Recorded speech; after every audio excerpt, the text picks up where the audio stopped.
నమస్తే welcome to city news. Railway కోడూరులో ముఖ్యమంత్రి నారా చంద్రబాబు నాయుడు, కేంద్ర మంత్రి శివరాజ్ సింగ్ చౌహాన్ మరియు ఉప ముఖ్యమంత్రి పవన్ కళ్యాణ్ కలిసి వికసిత భారత్ గ్యారంటీ ఫర్ రోజ్గార్ ఆజీవికా మిషన్ను ప్రారంభించారు. ఈ సందర్భంగా లబ్ధిదారులకు వీబీజీ రామ్జీ జాబ్ కార్డులను అతిథులు అందజేశారు. అనంతరం CM Chandrababu, deputy CM Pawan Kalyan, కేంద్ర మంత్రి శివరాజ్ సింగ్ చౌహాన్ సభలో ప్రసంగించారు. తిరుపతి జిల్లా రైల్వే కోడూరులో ముఖ్యమంత్రి నారా చంద్రబాబు నాయుడు, కేంద్ర మంత్రి శివరాజ్ సింగ్ చౌహాన్ మరియు ఉప ముఖ్యమంత్రి పవన్ కళ్యాణ్ కలిసి Viksit Bharat guarantee for Rozgar Ajeevika mission ను ఘనంగా ప్రారంభించారు. దేశవ్యాప్తంగా నేటి నుంచి అమల్లోకి వచ్చిన ఈ కార్యక్రమంతో స్థానిక లబ్ధిదారులకు ఉపాధి అవకాశాలు మెరుగుపడనున్నాయి. ఈ సందర్భంగా లబ్ధిదారులకు వీబీజీ రామ్జీ జాబ్ కార్డులను అతిథులు అందజేశారు. అలాగే కేంద్ర మంత్రులు పెమ్మసాని చంద్రశేఖర్, కమలేష్ పాశ్వాన్ సమక్షంలో ఈ పథకానికి సంబంధించిన ప్రోత్సాహక గీతాన్ని ఆవిష్కరించారు. ఈ మిషన్ కు సంబంధించిన ప్రత్యేక పోర్టల్తో పాటు సమాచార బుక్లెట్ మరియు కంపెండియం ఆఫ్ ఆర్టికల్స్ ను కూడా సీఎం, డిప్యూటీ సీఎంలు ఆవిష్కరించారు. ఈ కార్యక్రమానికి ముందు సభా ప్రాంగణం సమీపంలో CM Chandrababu Naidu, deputy CM Pawan Kalyan మరియు కేంద్ర మంత్రి శివరాజ్ సింగ్ చౌహాన్ మొక్కలు నాటారు. అనంతరం అక్కడ ఏర్పాటు చేసిన మ్యాజిక్ డ్రైన్లను పరిశీలించిన నేతలు నీటి సంరక్షణకు సంబంధించిన ఫోటో గ్యాలరీని సందర్శించారు. ఈ సందర్భంగా స్వచ్ఛ రథాలను కూడా వారు పరిశీలించి అభివృద్ధి పనులపై ఆరా తీశారు. అనంతరం CM Chandrababu, deputy CM Pawan Kalyan, కేంద్ర మంత్రి శివరాజ్ సింగ్ చౌహాన్ సభలో ప్రసంగించారు. विकसित भारत जी राम जी योजना लागू हो रही है। यहाँ की हवाएं भी कहती है नमः वेंकटेश्वराय, यहाँ की घटाएं भी कहती है नमः वेंकटेश्वराय, यहाँ के फूल भी कहते हैं नमः वेंकटेश्वराय, यहाँ की फूल मालाएं भी कहती नमः वेंकटेश्वराय, गोविंदा गोविंदा। मैं उनसे प्रार्थना करना चाहता हूं, आज विकसित भारत जी राम जी योजना लागू हो रही है। ऐसी कृपा की वर्षा कीजिए कि हमारा कोई गरीब मजदूर बिना काम के ना रहे, हर हाथ को काम, हर पेट को रोटी, कोई गरीब बिना काम के ना रहे। इसके लिए ये योजना आई है और इस योजना को लागू करने के लिए मैं भारत के प्रधानमंत्री श्रीमान नरेंद्र मोदी जी को हृदय से धन्यवाद देता हूं। आप भी तालियां बजा के नरेंद्र मोदी जी को धन्यवाद दीजिए। ఇంత మునుపు నరేగా రాయలసీమ నుంచే ప్రారంభించారు. ఈ రోజు మెరుగైన మెరుగులు తీసుకొచ్చి జీరామ్జీ పథకాన్ని తీసుకొచ్చారు. రాబోయే రోజుల్లో స్వర్ణాంధ్రప్రదేశ్ దిశగా, వికసిత్ భారత్ దిశగా అభివృద్ధి అవుతున్నాం. ఎవ్వరికి అనుమానం అవసరం లేదు. నరేంద్ర మోడీ గారి నాయకత్వంలో భారతదేశం అగ్రదేశంగా తయారవుతుంది. అందుకు జీరామ్జీ ఉపయోగపడుతుంది. మనమందరం ప్రధానమంత్రిని అభినందిస్తూ గట్టిగా చప్పట్లు కొట్టి హర్షాన్ని, ఆమోదాన్ని తెలియజేయాల్సిన అవసరం ఉంది. 14, 19లో అనేక కార్యక్రమాలు చేశాం. ఇప్పుడు కూడా 7,700 కోట్లు కేంద్రం ఇచ్చారు. మన వాటా 4,000 కోట్లుంటుంది. 11,000 కోట్ల రూపాయలు ఖర్చు పెడుతున్నాం. నాకు అనుమానమే లేదు, ఉప ముఖ్యమంత్రి పవన్ కళ్యాణ్ గారి నాయకత్వంలో గ్రామాల రూపురేఖలు మారతాయి. మార్చే బాధ్యత మాదే. హిందీలో ఎందుకు మాట్లాడామంటే,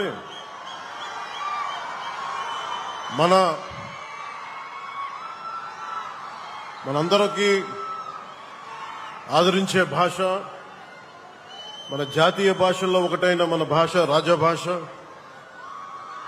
అంటే మనం ఎన్ని భాషలు విభిన్నమైన భావం ఒకటే, భారతీయత ఒకటే.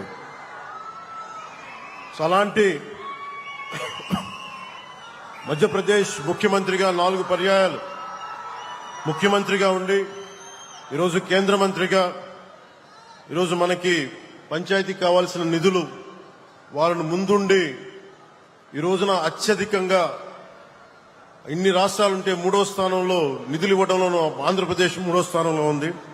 దానికి ప్రత్యేకించి శివరాజ్ సింగ్ చౌహాన్ గారికి, ప్రత్యేక ధన్యవాదాలు. విద్యా ఐటీ శాఖల మంత్రి నారా లోకేష్ ఈ రోజు తిరుమల వెంకటేశ్వర స్వామివారిని దర్శించుకుని ప్రత్యేక పూజల్లో పాల్గొన్నారు.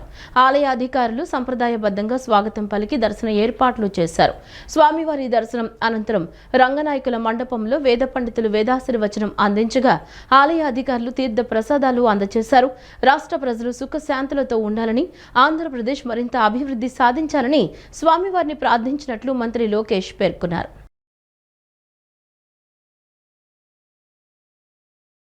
పోలీసుల వేధింపులతో ఆత్మహత్యకు పాల్పడిన క్రాంతి కుమార్ కుటుంబాన్ని వైఎస్ఆర్సీపీ అధినేత మాజీ ముఖ్యమంత్రి వైఎస్ జగన్మోహన్ రెడ్డి పరామర్శించారు.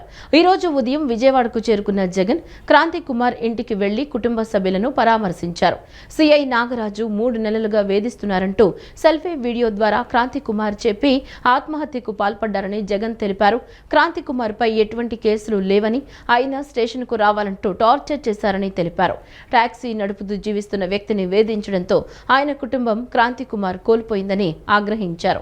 పోలీసులు చేయకూడని పనులు క్రాంతి కుమార్ చేయాలని వేధించి పేద కుటుంబానికి అండ లేకుండా చేశారని మండిపడ్డారు. పోలీస్ స్టేషన్లో ఉండాల్సిన వీడియో ఫుటేజ్ మాయం అవడంపై ఆగ్రహం వ్యక్తం చేశారు. క్రాంతి కుమార్ కుటుంబానికి అండగా ఉంటామని హామీ ఇచ్చారు. ఇదే టాపిక్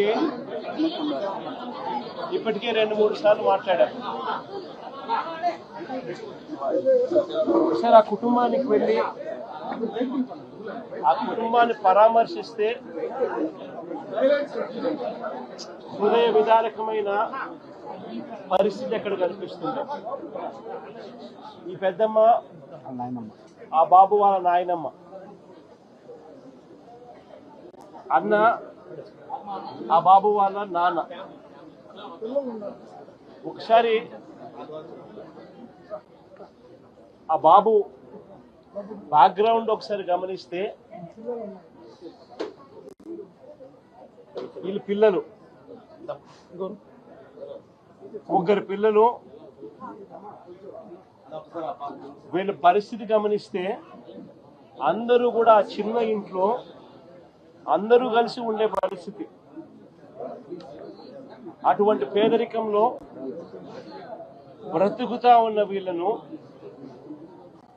ఈ వ్యవస్థ ఎలా చిన్నాభిన్నం చేసింది అన్నదానికి నిదర్శనం. ఆ పిల్లాడు ఒక టాక్సీ డ్రైవర్. గత 8 సంవత్సరాలుగా ఆ పిల్లాడి మీద ఎటువంటి కేసులు కూడా లేవు. 8 సంవత్సరాల కిందట ఏదైనా చిన్న చిత్తగా కేసులు ఏదైనా ఉండింటే ఆ కేసులు కూడా కొట్టేశారు. ఏ కేసులోనూ ఆ పిల్లాడికి శిక్ష కూడా వల్ల 8 సంవత్సరాల కిందట ఏదైనా ఉండింటే కూడా. ఈ 8 సంవత్సరాలుగా టాక్సీ తోలుకుంటా ఉన్నాడు. ఎటువంటి చిన్న చిత్తగా కేసులు కూడా లేవు. మరి ఎందుకు అలాంటి పిల్లాడిని బలవంతంగా పోలీస్ స్టేషన్కు రోజు రమ్మని చెప్పి హెరాస్ చేయడం? గత 3 నెలలుగా ఆ పిల్లాడిని హెరాస్ చేస్తూ, ఆ హెరాస్మెంట్ చేయడమే కాకుండా ఆ హెరాస్మెంట్ తట్టుకోలేక ఆ పిల్లాడు చనిపోయి ఆత్మహత్య చేసుకునే అంత దూరం ఆ హెరాస్మెంట్ చేయడం మొదలు పెడితే నిజంగా పోలీస్ వ్యవస్థ అన్నది ఎలా దిగజారిపోయింది అని చెప్పడానికి ఇది నిదర్శనం. ఏపీ భవిష్యత్తు నాశనం కావాలని జగన్ మావిగన్ అంటున్నారంటూ టీడీపీ ఎమ్మెల్యే సోమిరెడ్డి చంద్రమోహన్ రెడ్డి ఆగ్రహం వ్యక్తం చేశారు. లోక్సభలో అన్ని పార్టీలు అమరావతికి మద్దతు ఇస్తున్నామని చెబితే ఒక్క వైసీపీ నేతలు మాత్రం బాయ్కట్ చేసి బయటకు వెళ్లారని విరుచుకుపడ్డారు. గత ఎన్నికల్లో 3 రాజధానులంటూ వెళితే 11 సీట్లు వచ్చాయని ఎమ్మెల్యే ఎద్దేవా చేశారు. మాజీ సీఎం వైసీపీ అధినేత వైఎస్ జగన్మోహన్ రెడ్డిపై ఎమ్మెల్యే సోమిరెడ్డి చంద్రమోహన్ రెడ్డి తీవ్ర స్థాయిలో విరుచుకుపడ్డారు. మంగళగిరి టీడీపీ కేంద్ర కార్యాలయంలో ఆయన మీడియాతో మాట్లాడుతూ జగన్ తీరు అందరికీ తెలుసన్నారు. అమరావతి మావిగన్ కు పోటీ అని వైసీపీ అధినేత అంటున్నారని మండిపడ్డారు. ఏపీ భవిష్యత్తు నాశనం కావాలని జగన్ మావిగన్ అంటున్నారంటూ ఆగ్రహం వ్యక్తం చేశారు. ఇది విజనరీ మెంటల్ కేసుకు మధ్య పోటీ అంటూ దుయ్యబట్టారు. అభివృద్ధికి, అరాచకానికి, సంక్షేమానికి, విధ్వంసానికి మధ్య పోటీ అంటూ వ్యాఖ్యానించారు. గతంలో అమరావతికి అభ్యంతరం లేదని జగన్ చెప్పారని, ఆపై 3 రాజధానులున్నారని గుర్తు చేశారు. ఇప్పుడు మావిగన్ అని అంటున్నారని మండిపడ్డారు. జగన్ ఏం చెబుతున్నారో ఆయనకి అర్థం కాని పరిస్థితి ఉందని ఎమ్మెల్యే తెలియజేశారు. లోక్సభలో అన్ని పార్టీలు అమరావతికి మద్దతు ఇస్తున్నామని చెబితే ఒక్క వైసీపీ నేతలు మాత్రం బాయ్కట్ చేసి బయటకు వెళ్లారని విరుచుకుపడ్డారు. గత ఎన్నికల్లో 3 రాజధానులంటూ వెళ్తే 11 సీట్లు వచ్చాయని ఎమ్మెల్యే తెలియజేశారు. రేపు మావిగన్ పేరుతో వెళ్తే 1-2 సీట్లు వస్తాయన్నారు. జగన్ కు ఏం కావాలో తెలియట్లేదని జేబులో గన్ చేతిలో గొడ్డలి కావాలేమో అంటూ సోమిరెడ్డి చంద్రమోహన్ రెడ్డి వ్యాఖ్యానించారు. ఇప్పుడు నిన్న కొత్త స్లోగన్ స్టార్ట్ చేశాడు. రేపు ఎలక్షన్ అమరావతికి మావిగన్కి పోటీ అంట.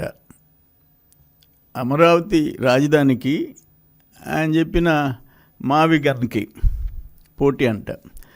ఇది విజనరీకి మెంటల్ కేసుకి మధ్య పోటీ. చంద్రబాబు నాయుడు లాంటి దూరదృష్టి, భవిష్యత్తు గురించి ఆలోచించే చంద్రబాబు నాయుడికి ఒక మెంటల్ కేసుకి, ప్యాలెస్లో కూర్చొని పబ్జీ ఆడుకునేవాడికి, రాష్ట్రంలో కష్టపడి పనిచేసే నాయకుడికి మధ్య పోటీ. అభివృద్ధికి అరాచకానికి మధ్య, సంక్షేమానికి విధ్వంసానికి మధ్య పోటీ. జగన్మోహన్ రెడ్డికి ఏమైందో నాకు అర్థం కావటంలే. జగన్మోహన్ రెడ్డి వెరీ క్లియర్, ఆ రోజు అమరావతి రాజధానికి నాకు అభ్యంతరం లేదు అని చెప్పారు. మీకు తర్వాత దాంట్లో చూపిస్తాం స్క్రీన్ మీద. ఆ తర్వాత 3 రాజధానులు అన్నాడు. విశాఖపట్నం అక్కడ సెక్రటేరియట్ అన్నాడు. మళ్ళీ విశాఖపట్నంకి చేయి చూపించాడు. మళ్ళీ ఇప్పుడు మావిగన్ అంటున్నాడు. అసలు ఆయన ఏం చెప్తున్నాడో అర్థం కాని పరిస్థితి. ఈరోజు దేశంలో హైవే మీద రాజధాని ఉండే రాష్ట్రం లేదు. హైవే మీద ఈయన హైవే మీద రాజధాని కడతానంటున్నాడు. అంటే ఇప్పుడు ఆల్మోస్ట్ 50,000 ఎకరాలు, వేల కోట్ల రాష్ట్ర కేంద్ర ప్రభుత్వాల పెట్టుబడులు, ప్రైవేట్ సంస్థల పెట్టుబడులు, 12 జాతీయ బ్యాంకుల 15 జాతీయ బ్యాంకులు అమరావతిలో, including reserve bank of India 15.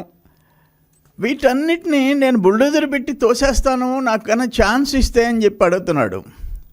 భారతదేశంలో ఒక రాష్ట్రంలో రాజధాని గురించి లోకసభలో,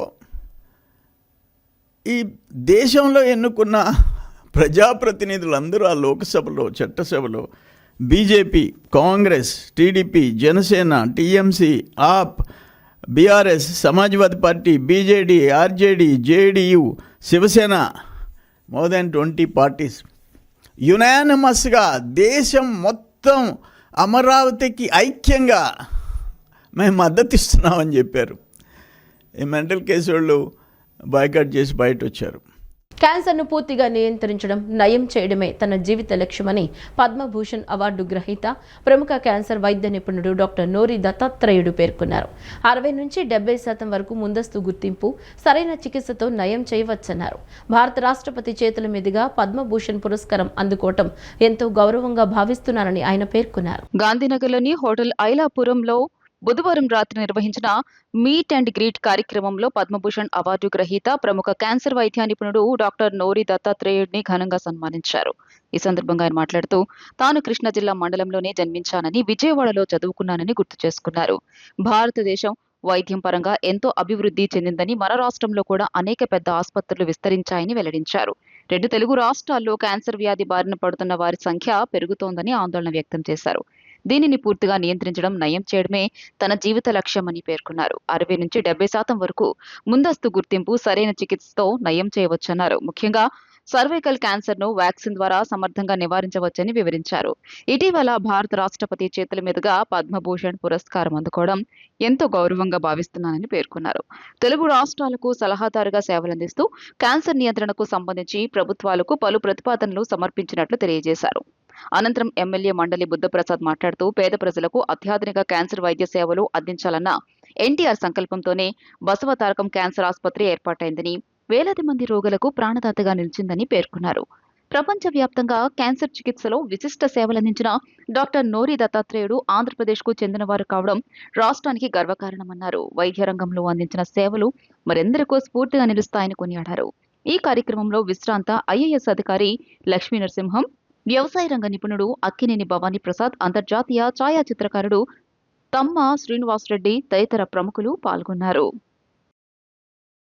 విజయవాడ వచ్చి ఈ సభలో పార్టిసిపేట్ చేయడం అనేది నాకు ఎంతో ఆనందకరమైన విషయం. ఎందుకంటే నేను ఇక్కడి నుంచి దగ్గరలోనే ఊళ్ళో మంటాడలో పుట్టాను. ఇక్కడ నేను చాలా స్కూలింగ్ అప్పుడు అంతా ఇక్కడ తిరుగుతూ ఉండేవాడిని విజయవాడలో. ఎందుకంటే మా సిస్టర్స్, మా బ్రదర్ ఇన్ లాస్ వాళ్ళందరూ ఇక్కడే ఉండేవాళ్ళు విజయవాడ గవర్నర్పేటలో. ఇప్పుడు అవన్నీ రూపు మారిపోయినాయని అక్కడ వీళ్ళకెడితే ఏం కనిపించలేదు. సో ఇవాళ బుద్ధప్రసాద్ గారు, శ్రీనివాసరెడ్డి గారు, పెద్దలందరూ ఊళ్ళో ఉన్న పెద్దలందరూ వచ్చి నన్ను గౌరవించేందుకు ఈ సభను పెట్టారు. అది ఎంతో నాకు ఆనందకరంగా ఉంది. మీకు లాస్ట్ వీక్ పద్మభూషణ్ తీసుకోవటం జరిగింది నాకు. అది ఒక ఎత్తు. అది పద్మభూషణ్ రావటం అనేది. అందులో నేను అమెరికాలో ఉన్నాను చాలా డెకేడ్స్ని బట్టి. అక్కడ నన్ను నుంచి సెలెక్ట్ చేయడం అనేది నాకు ఇంకా గర్వకారణంగా ఉంది. అందులో 150,000 డాక్టర్స్లో నేను ఒక్కడనే అక్కడ సెలెక్ట్ చేసింది. సో అది కూడా నాకు ఎంతో ప్రౌడ్ మూమెంట్ నాకు. ఎస్పెషల్లీ ఇవాళ నాకు ఇక్కడ పార్టిసిపేట్ చేయడం అనేది ఇంకా ఆనందకరమైన. ఎందుకంటే నాకు అమెరికాలో వస్తూ ఉంటాయి గౌరవాలు, రివార్డ్స్, అవార్డ్స్ ఇంటర్నేషనల్గా అన్ని కంట్రీల్లో. అక్కడ నా ఆనందాన్ని పంచుకునేందుకు ఫారినర్స్ వాళ్ళందరూ. ఇక్కడ మన వాళ్ళ మధ్యలో నేను ఈ గౌరవాన్ని తీసుకోవడం అనేది ఎంతో నాకు ఆనందకరమైన విషయం. తెలుగు జాతి గర్వించదగ్గ మహోన్నత వ్యక్తి, అపర ధన్వంతరిగా ఈ రోజున క్యాన్సర్ మహమ్మారిని పారదొలటానికి అమెరికా దేశంలో ఉండి విశేష సేవలు అందిస్తున్న డాక్టర్ నోరి దత్తాత్రేయ గారికి పద్మభూషణ్ పురస్కారం రావటం భారతీయులకే కాకుండా ప్రత్యేకించి తెలుగు జాతికి అత్యంత గర్వదాయక విషయం. ఒక సామాన్యమైన పేద కుటుంబంలో జన్మించి స్వయం కృషితో అంచెలంచెలుగా ఎదిగి ఈ రోజున ప్రపంచ ప్రసిద్ధ వైద్య నిపుణుల్లో ఒకరిగా గుర్తింపు పొందటం మనందరికి కూడా చాలా గర్వదాయక విషయం. అలాగే ఇవాళ బసవతారకం హాస్పిటల్ హైదరాబాద్లో ఏర్పడిందంటే దానికి ప్రధాన కారణభూతుడు డాక్టర్ నోరి దత్తాత్రేయ గారు. ఎన్టీ రామారావు గారి సతీమణి బసవతారకం గారికి క్యాన్సర్ వ్యాధి నివారణ నిమిత్తం వారిని అమెరికాకు తీసుకెళ్ళినప్పుడు డాక్టర్ నోరి దత్తాత్రేయ గారు వారికి చికిత్స అందించడం జరిగింది. ప్రజాస్వామ్యయుతంగా పారదర్శకంగా జరుగుతున్న జనసేన నిర్మాణ సారథుల సమాచార సేకరణ ప్రక్రియను విజయవంతం చేయాలని పార్టీ అధ్యక్షులు ఉప ముఖ్యమంత్రి పవన్ కళ్యాణ్ దిశానిర్దేశం చేశారు. ప్రతి అంశంలో పార్టీ నిర్ణయించిన విధానాన్ని పాటించాలని సూచించారు. దరఖాస్తులు, వ్యక్తిగత వివరాలు ఎట్టి పరిస్థితుల్లోనూ బయటకు వెళ్లకూడదని పవన్ కళ్యాణ్ స్పష్టం చేశారు. జనసేన నిర్మాణ సారథుల సమాచార సేకరణ ప్రక్రియపై పార్టీ అధ్యక్షులు ఉప ముఖ్యమంత్రి పవన్ కళ్యాణ్ సమీక్ష నిర్వహించారు. నిన్న సాయంత్రం మంగళగిరిలోని పార్టీ కేంద్ర కార్యాలయం నుంచి సమాచార సేకరణ పరిశీలకులతో ఆయన వీడియో కాన్ఫరెన్స్ చేపట్టారు. గత నెల 29వ తేదీన ఈ సమాచార సేకరణ ప్రక్రియ మొదలైంది. ఇందులో భాగంగా ప్రతి పార్లమెంట్ నియోజకవర్గానికి ఒక పరిశీలకుడిని నియమించారు. ప్రతి పార్లమెంట్ కేంద్రంలో పార్టీ వీర మహిళలు, జన సైనికుల నుంచి దరఖాస్తుల స్వీకరణ, సమాచారం క్రోడీకరణ ప్రక్రియలు సాగుతున్న విధానాన్ని పవన్ కళ్యాణ్ అడిగి తెలుసుకున్నారు. కేంద్ర కార్యాలయం నిర్దేశించిన విధి విధానాలను ఖచ్చితంగా అనుసరించాలని ఆయన స్పష్టం చేశారు. ప్రజాస్వామ్యయుతంగా పారదర్శకంగా జరుగుతున్న ఈ ప్రక్రియను విజయవంతం చేయాలని పిలుపునిచ్చారు. ప్రతి అంశంలో పార్టీ నిర్ణయించిన విధానాన్ని పాటించాలని సూచించారు. దరఖాస్తులు, వ్యక్తిగత వివరాలు ఎట్టి పరిస్థితుల్లోనే బయటకు వెళ్లకూడదని పవన్ కళ్యాణ్ స్పష్టం చేశారు. ఈ సమీక్షలో కేంద్ర కార్యాలయం నుంచి కోఆర్డినేట్ చేస్తున్న పరిశీలకులు T. Shivashankar, doctor Pedapudi Vijayakumar, doctor Sandeep Panchakarla, Penugonda Subbarayudu, doctor Burra Divyaraj పాల్గొన్నారు. 120 నుంచి 150 మంది కలిపి పనిచేసింది ఇది మీ దగ్గరికి తీసుకురావడానికి. అంటే దాదాపు వాళ్ళకి 4 రోజులు కూర్చొని ఇంతమందిని 18,000 మందిని సార్ట్ అవుట్ చేసి దాంట్లో 700 మందిని మనకి ఫైనల్ షార్ట్ లిస్ట్ చేయడానికి took them around 1 month and 722 hours పట్టింది. నేను దీంట్లో 100 గంటలు పైగా నేను పనిచేశాను. దీంట్లో ఒక office team, volunteers, call centre people అందరూ ఫీడ్బ్యాక్ ఇచ్చిన మనుషులు వీళ్ళన్నీ తీసుకుంటూ వచ్చాం. అలాగే అరకు నుంచి అనంతపురం వరకు ప్రతిదీ చాలా డీటెయిల్గా అధ్యయనం చేయడం జరిగింది. సభ్యత్వం నుంచి నాయకత్వం వరకు అవకాశం ఉండాలనే నా ఆలోచనలో ఈ కార్యక్రమం ఒక కీలక భాగం. ఈ కార్యక్రమం కోసం ప్రతి అంశాన్ని ఎంతో క్షుణ్ణంగా ఆలోచించి మార్గదర్శకాలు రూపొందించాం. దాదాపు దశాబ్దాల క్రితం ఆలోచన రూపకల్పన చేయడం జరిగింది.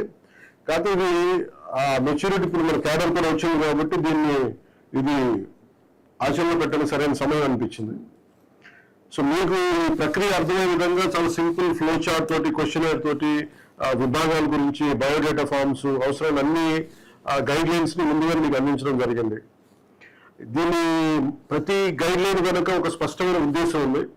అందుకే వాటిని లెటర్ అండ్ స్పిరిట్ తో అమలు చేయాలి, మనస్ఫూర్తిగా అమలు చేయాలని నేను కోరుకుంటా ఉన్నాను. సో అబ్జర్వర్స్ ఈ కార్యక్రమంలో రోజుల వారికి కేటాయించిన పార్లమెంట్ లోనే ఉండాలని నేను అభ్యర్థిస్తా ఉన్నా. పంచాయతీ, మండల, అసెంబ్లీ, పార్లమెంట్లో అన్ని స్థాయిలో అప్లికేషన్స్ తీసుకుంటున్నాం అనేది చాలా బలంగా వెళ్ళాలి. నేను ఇవాళ రివ్యూలో కూడా అక్నాలెడ్జ్మెంట్ ఫామ్ ఇస్తే బాగుంటుందని చెప్పడం జరిగింది. అది కూడా కమిటీ సభ్యులు ఇంప్లిమెంట్ చేస్తారు. అది కూడా మీరు ఒకసారి పరిగణలోకి తీసుకోండి. అంటే ఎవరన్నా ఇచ్చేసిన తర్వాత ఇన్ కేసు ఏదైనా మిస్ అయినా మేము ఇచ్చాము, ఒక పొరపాటు అయింది, మరి రాలేదంటే కూడా అది స్పిరిట్, లెటర్ అండ్ స్పిరిట్ అవ్వదు, ట్రూ స్పిరిట్ లోకి వెళ్ళదు. కాబట్టి వాళ్ళు ఖచ్చితంగా ఒక ఎకనాలజ్మెంట్ ఫామ్ విధానం ఎట్లా ఉండాలని ఇప్పుడు ముందుగానే ఇంకా సరిపోవట్లేదు అనిపించింది. అదొకటి కూడా మీ దృష్టికి తీసుకొస్తా ఉన్నాను. చిట్టినగర్లోని పద్మావతి గోదాదేవి సమేత గరుడాచలస్థిత శ్రీ వెంకటేశ్వర స్వామివారి కళ్యాణ మహోత్సవం కన్నుల పండుగగా సాగింది. శ్రీవారి వైభవాన్ని భక్తులు కన్నులారా వీక్షించి తరించారు. ఉభయదాతలు భక్తుల గోవింద నామస్మరణ మధ్య స్వామివారి కళ్యాణం అంబరాన్ని తాకింది. స్వామివారి కళ్యాణోత్సవంలో పలువురు ప్రముఖులు హాజరయ్యారు. భక్తులు అధిక సంఖ్యలో పాల్గొని స్వామివారిని దర్శించుకున్నారు. చిట్టినగర్లోని పద్మావతి గోదాదేవి సమేత వెంకటేశ్వర స్వామివారి వార్షిక బ్రహ్మోత్సవాలను పురస్కరించుకుని ఆలయ ప్రాంగణంలోని కళ్యాణ మండపంలో స్వామివారి కళ్యాణోత్సవం అంగరంగ వైభవంగా జరిగింది. ఉత్సవాల్లో 3వ రోజైన బుధవారం రాత్రి స్వామివారి కళ్యాణోత్సవాన్ని ఆలయ అర్చకులు శాస్త్రోక్తంగా జరిపించగా సుమారు 350 మంది ఉభయదాతలు అమ్మవార్ల తరపున ఆలయ అర్చకులు స్వామివారి తరపున నిలిచి కళ్యాణోత్సవాన్ని జరిపించారు. ఆలయ ప్రధాన అర్చకుడు వినుకొండ రత్నమాచార్యుల పర్యవేక్షణలో శిష్య బృందం కళ్యాణ తంతును జరిపించారు. ఉభయదాతలు భక్తుల గోవింద నామస్మరణల మధ్య స్వామివారి కళ్యాణం అంబరాన్ని తాకింది. స్వామివారి కళ్యాణోత్సవంలో పలువురు ప్రముఖులు హాజరయ్యారు. స్వామివారిని దర్శించుకున్న ప్రముఖులకు ఉత్సవ కమిటీ కార్యదర్శి మరుపిళ్ల హనుమంతరావు, కోశాధికారి పిళ్ల శ్రీనివాసరావులు స్వామివారి ప్రసాదాలు, చిత్రపటాలను అందించారు. బ్రహ్మోత్సవాలను పురస్కరించుకుని ఆలయ ప్రాంగణంలోని కళ్యాణ మండపంలో బుధవారం ఉదయం సామూహిక కుంకుమార్చన జరిగింది. తొలుత ఆలయ అర్చకులు శ్రీ పద్మావతి గోదాదేవి సమేత శ్రీ వెంకటేశ్వర స్వామి వారికి పూజాధికారులు నిర్వహించారు. కళ్యాణ మండపం ప్రారంభంలోని యాగశాలలో హోమాలు నిర్వహించారు. ఉత్సవాల ఏర్పాట్లను ఆలయ కమిటీ సభ్యులు మధ్య శ్రీనివాసరావు, పోతిన బేసు కంఠేశ్వరుడు, కామందుల నరసింహారావు, పిళ్ల విజయ్ కుమార్ తదితరులు పర్యవేక్షించారు. పద్మావతి గోదాదేవి వెంకటేశ్వర స్వామి బ్రహ్మోత్సవాలు 15వ సంవత్సరం ఈ సంవత్సరం. మరి గుడి స్థాపించి 15 సంవత్సరాలు అయింది. ఈరోజు ఎంతో అతివైభవంగా కన్నుల పండగగా మరి వంటాను ప్రాంతంలో కూడా గోవింద స్వరాలు, నామాలతో గోవింద గోవింద అని చెప్పి కళ్యాణం బ్రహ్మాండంగా జరుగుతుంది. ఎంతో తిలకరిస్తున్నాం. మరి తిరుపతిలో ఏ రకంగా జరిగింది, ఇక్కడ కూడా ఆ రకంగా జరిగింది. అలాగే ఈరోజు కూడా మరి పిల్లా శ్రీని గారి నాయకత్వంలో మరి తిరుపతి నుంచి లడ్డూలు తేవడం, ఆ శ్రీవారు తిరుపతి స్వయంగా తిరుమల తిరుపతి వెళ్ళి లడ్డూలు కూడా మరి వారు కూడా తెప్పియడం కూడా, వారు ఉభయదాతలు కూడా మా మనస్ఫూర్తిగా మా ఇద్దరు తరఫున ధన్యవాదాలు. మా కమిటీ తరఫున కూడా ఏం చేస్తున్న శ్రీ పద్మాదేవి గోదాదేవి శ్రీ గరుడాచలస్థిత వెంకటేశ్వర 15వ వార్షిక బ్రహ్మోత్సవాలు ఈరోజు 3వ రోజు. శ్రీవారికి కళ్యాణం చాలా అద్భుతంగా రమణీయంగా జరుగుతుంది. తిరుమల తిరుపతి దేవస్థానం నుండి వేద పండితులచే సుమారు 5 నుంచి 1000 మంది భక్తులు ఈ కళ్యాణం చూస్తూ ఉంటారు. ఈ రోజున మనకి ముఖ్య అతిథిగా మన సెంట్రల్ గవర్నమెంట్ ఏజీపీ గారైన చల్లా ధనంజయ్ గారు ముఖ్య అతిథిగా రావడం, అలాగే ఈ కార్యక్రమానికి మన ఎంపీ గారైన కేసీఎన్ చిన్ని గారు కూడా ఈ కార్యక్రమానికి హాజరవుతున్నారు. చట్టసభలో మహిళలకు 33% రిజర్వేషన్ కల్పించేందుకు 2023లో పార్లమెంట్లో ఆమోదం పొందిన నారీ శక్తి వందన్ అధినియం బిల్లును ప్రవేశపెట్టి చట్టంగా చేయాలని ఆంధ్రప్రదేశ్ మహిళా సమైక్య డిమాండ్ చేసింది. గత 30 సంవత్సరాలుగా మహిళా రిజర్వేషన్ కోసం ఆంధ్రప్రదేశ్ మహిళా సమైక్య ఆధ్వర్యంలో పెద్ద ఎత్తున పోరాటం చేస్తుందని స్పష్టం చేశారు. లేని పక్షంలో అన్ని మహిళా సంఘాలను కలుపుకుని పెద్ద ఎత్తున పోరాటం చేస్తామని హెచ్చరించారు. మహిళలకు 33% మహిళా రిజర్వేషన్ బిల్లు వచ్చే వర్షాకాల సమావేశాల్లో పార్లమెంట్లో ఆమోదం పొందేలా చూడాలని ఆంధ్రప్రదేశ్ మహిళా సమాఖ్య రాష్ట్ర ప్రధాన కార్యదర్శి పెనుమత్స దుర్గాభవాని డిమాండ్ చేశారు. విజయవాడ లెనిన్ సెంటర్లో మహిళా సమాఖ్య ఆధ్వర్యంలో మహిళా రిజర్వేషన్ బిల్లు ఆమోదం పొందేలా చూడాలని కోరుతూ సంతకాల సేకరణ చేపట్టారు. ఈ సందర్భంగా ఆమె మాట్లాడుతూ రాష్ట్ర వ్యాప్తంగా మహిళా రిజర్వేషన్ బిల్లుకు మద్దతుగా సంతకాల సేకరణ చేపడుతున్నామన్నారు. ఈ నెల 20వ తేదీ నుంచి జరిగే పార్లమెంట్ సమావేశాల్లోనే నారీ శక్తి వందన్ అధినియం బిల్లును షరతులు లేకుండా అమల్లోకి తీసుకురావాలని డిమాండ్ చేశారు. ఇదే అంశంపై ఈ నెల 27వ తేదీన పార్లమెంటు ముందు ధర్నా కూడా చేపట్టనున్నట్లు తెలియజేశారు. దేశవ్యాప్తంగా కూడా అన్ని రాజకీయ పార్టీలు ఈ మహిళా బిల్లు గెజిట్ అయిన విషయాన్ని దృష్టిలో పెట్టుకుని సహకరించాలని కోరారు. గత 30 సంవత్సరాలుగా మహిళా రిజర్వేషన్ కోసం ఆంధ్రప్రదేశ్ మహిళా సమాఖ్య ఆధ్వర్యంలో పెద్ద ఎత్తున పోరాటం చేస్తున్నామని, ఇప్పుడు కూడా మరోమారు పోరాటానికే సమాయత్తం అవుతున్నామని తెలియజేశారు. ఇప్పటికే ఎంపీలకు, ఎమ్మెల్యేలకు మహిళా రిజర్వేషన్ బిల్లు ఆమోదం పొందేలా చూడాలని కోరుతూ లెటర్లు ఇచ్చామన్నారు. ఆంధ్రప్రదేశ్ మహిళా సమాఖ్య నగర కార్యదర్శి దుర్గాంబ మాట్లాడుతూ మహిళా రిజర్వేషన్ బిల్లును గతంలో కాంగ్రెస్, సిపిఐ తదితర పార్టీలు వ్యతిరేకించడం వల్ల ఆగిపోయిందన్నారు. వచ్చే వర్షాకాల సమావేశాల్లో నారీ శక్తి వందన్ అధినియం బిల్లు ఆమోదం పొందేలా చూడాలని, లేని పక్షంలో అన్ని మహిళా సంఘాలకు కలుపుకొని పెద్ద ఎత్తున పోరాటం చేస్తామని తెలియజేశారు. ఈ కార్యక్రమంలో మహిళా సమాఖ్య సభ్యులు పాల్గొన్నారు. ఈ నెల 20వ తారీఖు నుండి పార్లమెంటు సమావేశాలు జరగబోతా ఉన్నాయి. ఈ పార్లమెంటు వర్షాకాల సమావేశాల్లోనే నారీ శక్తి వందన అభినయం షరతులు లేకుండా డీలిమిటేషను జనగణన అనే లేకుండా ఆ సవరణ బిల్లు తెచ్చి తక్షణ అమల్లోకి తీసుకురావాలని చెప్పేసి మేము డిమాండ్ చేస్తూ ఉన్నాం. దీంతోపాటు ఈ నెల 27వ తేదీన పార్లమెంటు ముందు ధర్నా కూడా చేయబోతా ఉన్నాం. గత ప్రభుత్వాలు ఎన్నికల ముందు వాగ్దానాలు చేసినా మేము అధికారంలోకి వచ్చిన వెంటనే నారీ శక్తి వందన పేరుతో అధికారంలోకి మేము రిజర్వేషన్ ఇస్తామని చెప్పాయి. కానీ ఇంతవరకు రిజర్వేషన్ విషయంలో డీలిమిటేషన్ జరగాలని పెట్టి ఇప్పటికి కూడా దాని దొడ్డిదారిన డీలిమిటేషన్ బిల్లు తీసుకురావడానికి గతంలో ప్రయత్నం చేసిన దాన్ని తిప్పికొట్టిన విషయం కూడా అందరికీ తెలిసిందే. ఆ విషయం కాకుండా ఇవాళ దేశవ్యాప్తంగా కూడా అన్ని రాజకీయ పార్టీలు కూడా ఏదైతే మహిళా బిల్లు ఉందో బిల్లు గెజిట్ అయింది దాన్ని దృష్టిలో పెట్టుకుని వెంటనే అమల్లోకి తీసుకురావాలని డిమాండ్ చేస్తాను. ఇప్పటికే ఆంధ్రప్రదేశ్ గవర్నమెంట్ కూడా వాళ్ళ అధికార పార్టీ మహాసభల్లో మేము మహిళలకు రాబోయే ఎలక్షన్లో 33% రిజర్వేషన్ ఇస్తామని చెప్పి అనౌన్స్ చేశారు. అలాగే ప్రతి రాజకీయ పార్టీ కూడా మహిళలకు రిజర్వేషన్ ఇస్తామని చెప్తున్నారు. రాజకీయ పార్టీలు రిజర్వేషన్ ఇవ్వడం కాదు, చట్టపరంగా మహిళలకు రిజర్వేషన్ ఇవ్వాలని చెప్పేసి డిమాండ్ చేస్తూ ఉన్నాం. ఇది కనుక ఇవ్వని పక్షంలో గతంలో ఏదైతే గత 30 సంవత్సరాలుగా పోరాటం చేస్తున్నామో దాన్ని దృష్టిలో ఉంచుకొని మళ్ళీ ఆంధ్రప్రదేశ్ మహిళా సమాఖ్య, భారత జాతీయ మహిళా సమాఖ్య ఆధ్వర్యంలో పెద్ద ఎత్తున పోరాటానికి సమాయత్తం అవుతున్నాం. రిజర్వేషన్ కావాలని చెప్పి అనేక సంవత్సరాలుగా ఆంధ్రప్రదేశ్ మహిళా సమాఖ్యగా భారత జాతీయ మహిళా సమాఖ్య పోరాటాలు చేస్తూనే ఉంది. కానీ ఇప్పటి వరకు కూడా దాన్ని అమలు చేసే పరిస్థితి లేదు. మోడీ గారు వచ్చిన దగ్గర నుంచి కూడా మహిళలకు రిజర్వేషన్ కల్పిస్తానని చెప్పి చెప్పడం అయితే జరుగుతుంది, కానీ ఇంతవరకు కూడా అమలు చేయలేదు.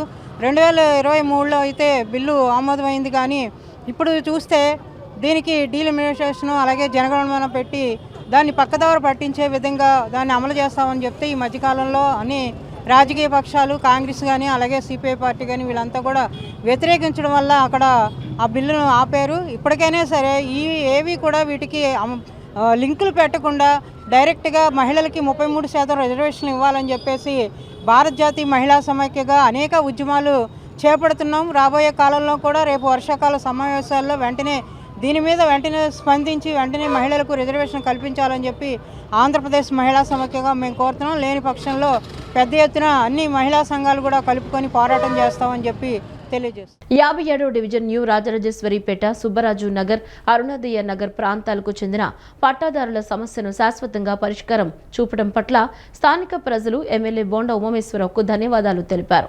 ప్రజల సమస్యలకు శాశ్వత పరిష్కారం చూపించడమే ప్రజాప్రతినిధిగా తన బాధ్యత అని ఎమ్మెల్యే పేర్కొన్నారు.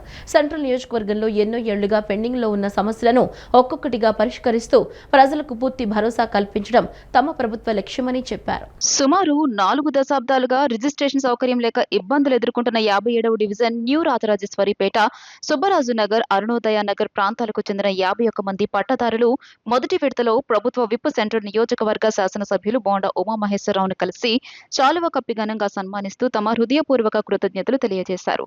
ఈ పట్టదారుల సమస్యను శాశ్వతంగా పరిష్కరించేందుకు ఎమ్మెల్యే బోండా ఉమామహేశ్వరరావు నిరంతరం కృషి చేశారు. ప్రజల తరపున ఆంధ్రప్రదేశ్ శాసనసభలో ఈ అంశాన్ని బలంగా ప్రస్తావించి ముఖ్యమంత్రి నారా చంద్రబాబు నాయుడు దృష్టికి తీసుకెళ్లారు. ఆయన చొరవతో ప్రభుత్వం జీవో నంబర్ 306ను తీసుకురావడం ద్వారా రిజిస్ట్రేషన్ సౌకర్యం కల్పించి దశాబ్దాలుగా పెండింగ్ లో ఉన్న సమస్యకు శాశ్వత పరిష్కారం లభించింది. ఈ సందర్భంగా ఎమ్మెల్యే బోండా ఉమామహేశ్వరరావు మాట్లాడుతూ ప్రజల సమస్యలకు శాశ్వత పరిష్కారం చూపించడమే ప్రజా ప్రతినిధిగా తన బాధ్యతని పేర్కొన్నారు. సెంట్రల్ నియోజకవర్గంలో ఎన్నో ఏళ్లుగా పెండింగ్ లో ఉన్న సమస్యలను ఒక్కొక్కటిగా పరిష్కరిస్తూ ప్రజలకు పూర్తి భరోసా కల్పించడం తమ ప్రభుత్వ లక్ష్యమని చెప్పారు. ముఖ్యమంత్రి నారా చంద్రబాబు నాయుడు నాయకత్వంలో ప్రతి కుటుంబానికి న్యాయం జరిగేలా, ప్రతి సమస్యకు పరిష్కారం లభించేలా నిరంతరం కృషి చేస్తామని ఆయన స్పష్టం చేశారు. ఈ సందర్భంగా స్థానిక ప్రజలు మాట్లాడుతూ తమకు గత 40 ఏళ్లుగా ఉన్న ఆందోళన పూర్తిగా తొలగిపోయిందని, రిజిస్ట్రేషన్ సౌకర్యం రావడంతో తమ ఆస్తులకు చట్టబద్ధమైన రక్షణ లభించిందని హర్షం వ్యక్తం చేశారు. భవిష్యత్తులో పిల్లల విద్య, వివాహాలు, బ్యాంకు రుణాలు, వారసత్వ బదిలీలు వంటి అవసరాలకు ఎలాంటి ఇబ్బందులు లేకుండా వీటిని ఉపయోగించుకోగలమని తెలియజేశారు. మీ అందరికీ కూడా ఫస్ట్ పేజ్ లో ఇప్పుడు రిజిస్ట్రేషన్ చేసేస్తున్నాం. రిజిస్ట్రేషన్ మీ పేరు మీద, అంటే ఇప్పుడు సపోజ్ రాణి ఉందనుకో, రాణి పేరు మీదే మీ దగ్గర నుంచి మీ భార్యకి, మీ దగ్గర నుంచి మీ పిల్లలకి. ఎందుకంటే మీ పట్ల మీ పేరు మీకే చేసుకోవడానికి కుదరదు. మీ పేరు లిస్టులో పేర్లన్నీ ఉంటాయి. ఈ పేర్లన్నీ కూడా చదవండి. మీరు తెచ్చుకుంటే కాగితాలు అది ఈయనే మా ఆఫీస్ నుంచి చేపిస్తాడు. 60 గజాలకి అక్కడ 13,000 ఉందా, 13,000 ఉందా, అలాగా చేసి పెట్టాం. ఫస్ట్ మీద అయిపోద్ది. తర్వాత ఇంకా పేర్లు మారిన వాళ్ళు ఏంటనేది దాన్ని కూడా చూస్తాం. ఫస్ట్ మీరు చేసేస్తే ఇది క్లియర్ అయిపోయి ఈ సుబ్బరాజు నగర్ వాళ్ళది, అరుణోదయ నగర్ వాళ్ళది క్లియర్ అయిపోతే, ఫస్ట్ ఒరిజినల్ ఎలాంటి క్లియర్ అయిపోతే నెక్స్ట్ పేర్లు మార్పుల సంగతి కూడా చేసి పెడతాం. అది గుర్తుపెట్టుకోండి మీరు.